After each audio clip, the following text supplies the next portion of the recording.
ഇവ എന്തോന്ന് ഇവ ഇത് തിന്നാനുള്ള ചോറെന്ന് അങ്ങനെ വിചാരിക്കണം അത് ഉരുട്ടി തിന്നാൻ. ഓക്കേ, അടുത്ത സമ്മാനം ലഭിച്ചിരിക്കുന്നു. ശ്രീവിദ്യ. ശ്രീവിദ്യക്ക് 1 പവൻ സ്വർണം ഇട്ടു വയ്ക്കാനുള്ള പെട്ടി. നമ്പർ ലോക്കൊക്കെ ഉണ്ട് എന്റെ അടുത്ത ആഗ്രഹമില്ല. അശു കുഷു വെടി പകാൻ നാറ്റം. ഞാനടാ നിങ്ങൾ വെടി, ഞാൻ നാറ്റം.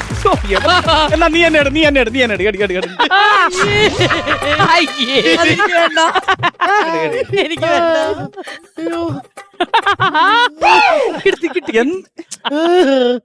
അടുത്ത സമ്മാനം ലഭിച്ചിരിക്കുന്നു. എലീന പടിക്കൽക്ക് കിട്ടിയിരിക്കുന്നു ഒട്ടിപ്പോ നേഴ്സിൽ 100 എണ്ണം. ബുക്കിലൊട്ടിക്കാനാ? അല്ല, അതിന്റെ വായിലൊട്ടിക്കാൻ. ഈ 100 എണ്ണം ഉള്ളവരെങ്കിലും ഇത് ഒട്ടിച്ചോണ്ട് മിണ്ടായിരിക്കുമല്ലോ. എന്തൊരു ചിലപ്പോടാ സമാധാനം തരൂലടാ. അതിന്റെ വായിലൊട്ടിക്കണം. ഭയങ്കര ഓൾലാപ്പാണ്. ആണോ?